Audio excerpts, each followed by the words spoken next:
اللہ کے نام سے شروع جو بڑا مہربان نہایت ہی رحم کرنے والا ہے۔ جی ایم وائس کے معزز ناظرین کو ایک بار پھر سے السلام علیکم۔ پیارے دوستو، آج کی اس ویڈیو میں آپ کو اس شہر کی داستان سنانے جا رہا ہوں جو عذاب الہی سے الٹ پلٹ ہو گیا تھا۔ یہ حضرت لوط علیہ السلام کا شہر صدوم ہے جو ملک شام میں صوبہ حمص کا ایک مشہور شہر ہے۔ حضرت لوط علیہ السلام بن حاران بن طارق یہ حضرت ابراہیم علیہ السلام کے بھتیجے ہیں۔ یہ لوگ عراق میں شہر بابل کے باشندے تھے۔ پھر حضرت ابراہیم علیہ السلام وہاں سے ہجرت کر کے فلسطین تشریف لے گئے۔ حضرت لوط علیہ السلام ملک شام کے ایک شہر اردن میں مقیم ہو گئے اور اللہ تعالیٰ نے آپ کو نبوت عطا فرما کر شہر صدوم والوں کو ہدایت کے لیے بھیج دیا۔ شہر صدوم کی بستیاں بہت آباد اور نہایت ہی سرسبز و شاداب تھیں، اور وہاں طرح طرح کے اناج اور قسم قسم کے پھل اور میوے بکثرت پیدا ہوتے تھے۔ شہر کی خوشحالی کی وجہ سے اکثر جا بجا کے لوگ مہمان بن کر ان آبادیوں میں آیا کرتے تھے، اور شہر کے لوگوں کو ان مہمانوں کی مہمان نوازی کا بار اٹھانا پڑتا تھا۔ اس لیے اس شہر کے لوگ مہمانوں کی آمد سے بہت ہی کبیدہ خاطر اور تنگ ہو چکے تھے، مگر مہمانوں کو روکنے اور بھگانے کی کوئی صورت نظر نہیں آ رہی تھی۔ اس ماحول میں ابلیس لعین ایک بوڑھے کی صورت میں نمودار ہوا اور ان لوگوں سے کہنے لگا کہ اگر تم لوگ مہمانوں کی عام سے نجات چاہتے ہو تو اس کی تدبیر یہ ہے کہ جب بھی کوئی مہمان تمہاری بستی میں آئے تو تم لوگ زبردستی اس کے ساتھ بدفعلی کرو۔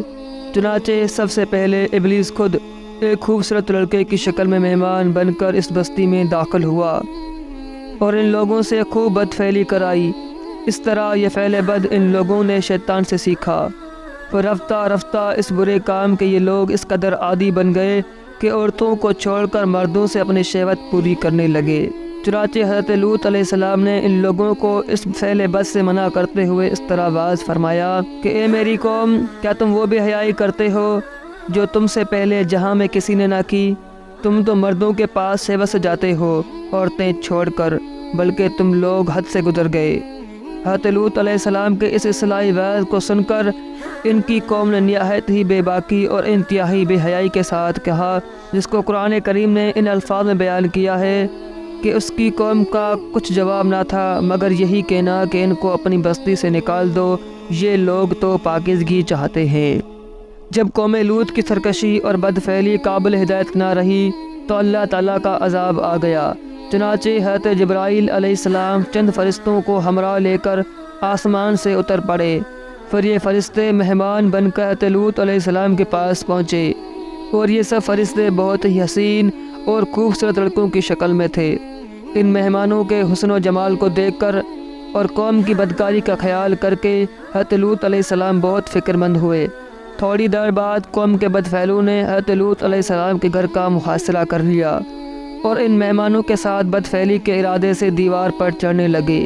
حضرت لوط علیہ السلام نے نہایت دل سوزی کے ساتھ ان لوگوں کو سمجھانا اور اس برے کام سے منع کرنا شروع کر دیا، مگر یہ بدفعل اور سرکش قوم اپنے بیہودہ جواب اور برے اقدام سے باز نہ آئی، تو آپ اپنی تنہائی اور مہمانوں کے سامنے رسوائی سے تنگ دل ہو کر غمگین و رنجیدہ ہو گئے۔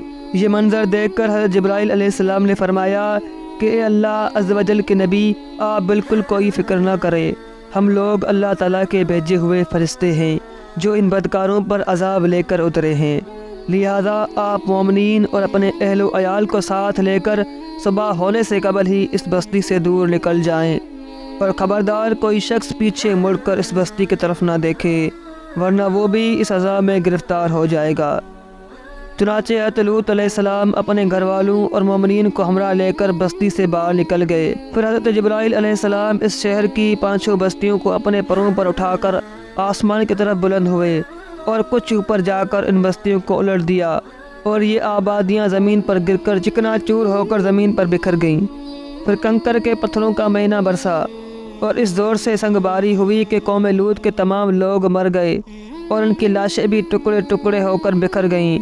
عین اس وقت جب کہ یہ شہر الٹ پلٹ ہو رہا تھا، حضرت لوط علیہ السلام کی ایک بیوی جس کا نام وائلہ تھا، جو در حقیقت منافقہ تھی اور قوم کے بدکاروں سے محبت رکھتی تھی، اس نے پیچھے مڑ کر دیکھ لیا اور یہ کہا کہ ہائے میری قوم، یہ کہہ کر کھڑی ہو گئی۔ پھر عذاب الہی کا ایک پتھر اس کے اوپر بھی گر پڑا اور وہ بھی ہلاک ہو گئی۔ اس واقعے سے معلوم ہوا کہ لواطت کس قدر شدید اور ہولناک گناہ کبیرہ ہے کہ اس جرم میں قوم لوط کی بستیاں الٹ پلٹ کر دی گئی اور مجرمین پتھراؤ کے عذاب سے مر کر دنیا سے نیست و نابود ہو گئے۔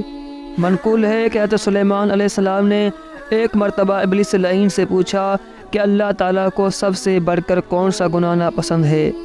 تو ابلیس نے کہا کہ سب سے زیادہ اللہ تعالیٰ کو یہ گناہ ناپسند ہے کہ مرد مرد سے بدفعلی کرے اور عورت عورت سے اپنی خواہش پوری کرے، اور حدیث میں ہے کہ عورت کا اپنے فرج کو دوسری عورت کی فرج سے رگڑنا یہ ان دونوں کی زناکاری ہے جو گناہ کبیرہ ہے۔